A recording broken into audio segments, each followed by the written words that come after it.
Bienvenidos a esta segunda sección del tema El aire en movimiento. Veremos la definición de viento, la representación gráfica y el viento como balance de fuerzas. Recordemos que los datos de presión de todas las estaciones de una región en un momento determinado se vuelcan en un mapa y luego se unen con líneas. Estas líneas de presión constante son las isobaras. El viento es el resultado de la interacción entre los distintos sistemas de presión.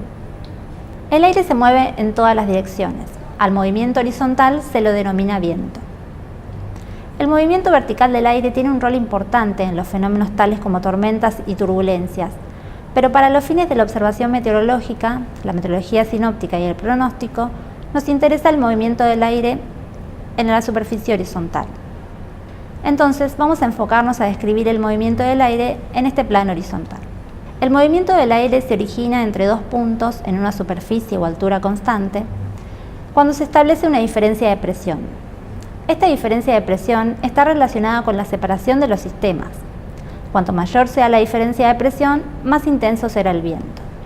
Además, hay que tener en cuenta la distancia entre dos puntos. Para una determinada diferencia de presión, el viento será más intenso cuanto más cercanos estén los dos puntos entre los cuales se está calculando la diferencia de presión. En el esquema se muestran distintos gradientes de presión indicados con la flecha azul. Notemos que en estos ejemplos las isobaras son rectas. También es importante que las isobaras más separadas están asociadas con viento débil, mientras que las isobaras más apretadas están asociadas a viento fuerte. La dirección del viento real estará determinada de acuerdo a las fuerzas intervinientes que veremos más adelante. Para la representación gráfica del viento existen varias formas de hacerlo. Las dos más usadas son vectores y barbas. En el caso del vector, como se muestra en la imagen, la punta de la flecha indica hacia dónde va el viento. La intensidad está representada por la longitud de la flecha. En la figura se observa viento en la Patagonia que es fuerte y del sector oeste-noroeste. Esta es la dirección desde donde viene el viento. Cuando se representa mediante barbas, también estamos indicando dirección, sentido e intensidad. El punto negro indica la posición de la estación. La línea más larga indica la dirección, el sentido desde donde viene el viento y las líneas más pequeñas indican la intensidad en nudos. Los banderines negros indican vientos de 50 nudos. Las barbas son muy útiles en meteorología sinóptica y en aeronáutica. Un ejemplo es el de la figura, donde se muestra una representación gráfica del viento en un nivel de altura correspondiente a los 850 hectopascales, utilizada en meteorología aeronáutica. Para este caso, el viento es de 40 nudos del sector oeste, en el norte de la Patagonia, mientras que en la zona central del país prevalecen vientos del sector norte de en torno a los 10 a 15 nudos. Otra herramienta para ver la circulación de los vientos son las líneas de corriente. Es lo más utilizado para determinar los factores de la circulación de gran escala. Se utilizan en general en niveles altos de la atmósfera, así como también en superficie de zonas tropicales. El mapa presentado en este caso es de líneas de corriente en 250 hectopascales sobre Sudamérica. Tengamos en cuenta que las líneas lilas más intensas corresponden con velocidades de viento más intensas. Ya vistas las formas de representar el viento, pasemos a ver cuáles son las fuerzas que actúan sobre el aire. La fuerza gradiente de presión es una fuerza sobre las parcelas de aire que las harán moverse desde zonas de alta presión hacia zonas de baja presión. La fuerza de Coriolis es una fuerza que surge de la rotación de la Tierra y desvía el movimiento de las parcelas. No modifica la intensidad del movimiento, solo su dirección. Esta fuerza desvía el viento hacia la izquierda en el hemisferio sur y hacia la derecha en el hemisferio norte, como se aprecia en la figura. La fuerza de Coriolis es una fuerza aparente. Esta fuerza hace parecer que los objetos se desvían de su trayectoria esperada. La fuerza se puede deber a una tierra rotante o, como en el ejemplo, a una plataforma rotante. En una plataforma sin rotación, la pelota se mueve con un recorrido de línea recta. Supongamos que la plataforma comienza a rotar en sentido antihorario, como lo hace el planeta Tierra. En la imagen de la derecha vemos que la pelota se mueve en una trayectoria recta. Pero cuando vemos la imagen de la izquierda, desde fuera de la plataforma, la pelota parece desviarse hacia la derecha y el receptor debe moverse hacia un costado para alcanzarla. Y aunque la pelota se mueve en una línea recta, las personas sentadas en la plataforma rotante ven que la pelota aparentemente se desvía de su trayectoria esperada. El desvío aparente de la pelota es lo que llamamos fuerza de Coriolis. Otra fuerza que actúa sobre el aire es la fuerza de rozamiento o fuerza de fricción, que es una fuerza que se opone al movimiento y genera una disminución de la intensidad o un cambio en la dirección del viento. Esta fuerza surge del encuentro entre el viento y la rugosidad de la superficie, donde el aire se encuentra con obstáculos como ciudades, montañas, bosques. La magnitud de la fricción siempre es proporcional a la velocidad del viento y su dirección es siempre opuesta.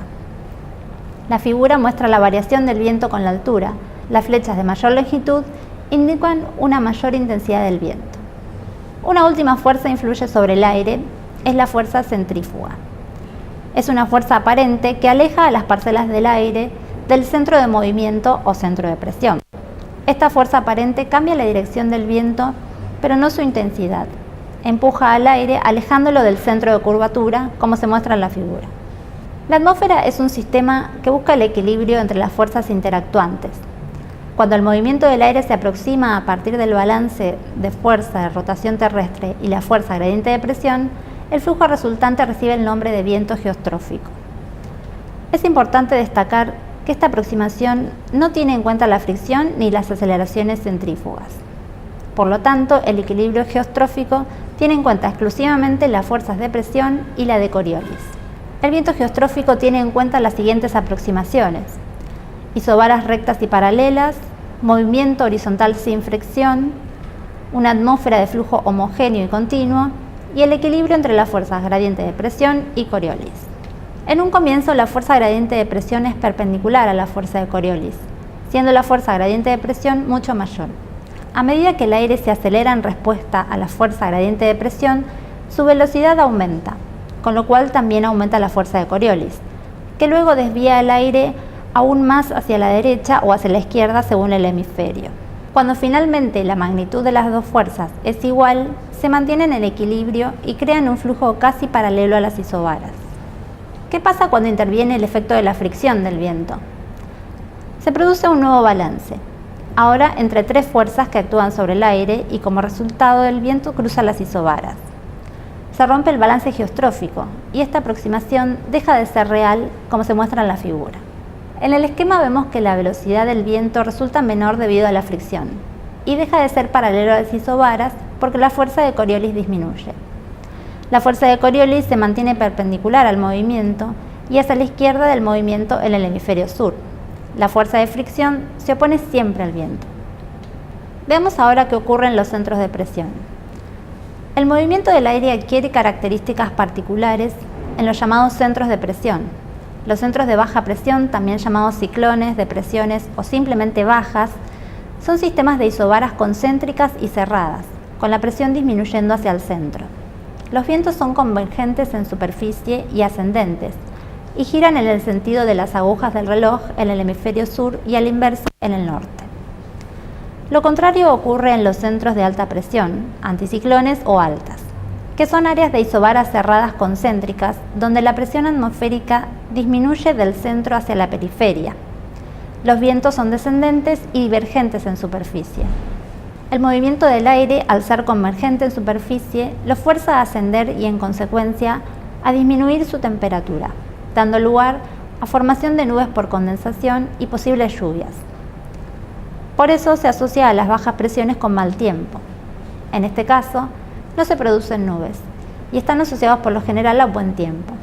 La dirección de los vientos en estos sistemas de superficie es en sentido contrario a las agujas del reloj. Tanto los centros de baja presión como los de alta presión ocupan grandes proporciones en la atmósfera. Normalmente los anticiclones son muy extensos, mientras que las depresiones suelen tener menor dimensión y mayores gradientes de presión.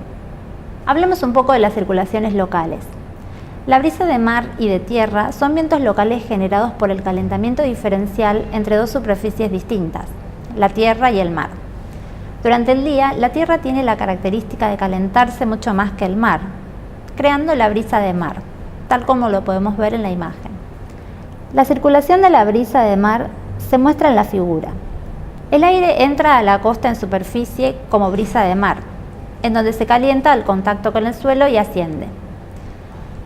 El aire que asciende reemplaza al aire que se desplaza hacia el mar en altura. Ingresa aire al mar en altura y se enfría. Al enfriarse, desciende.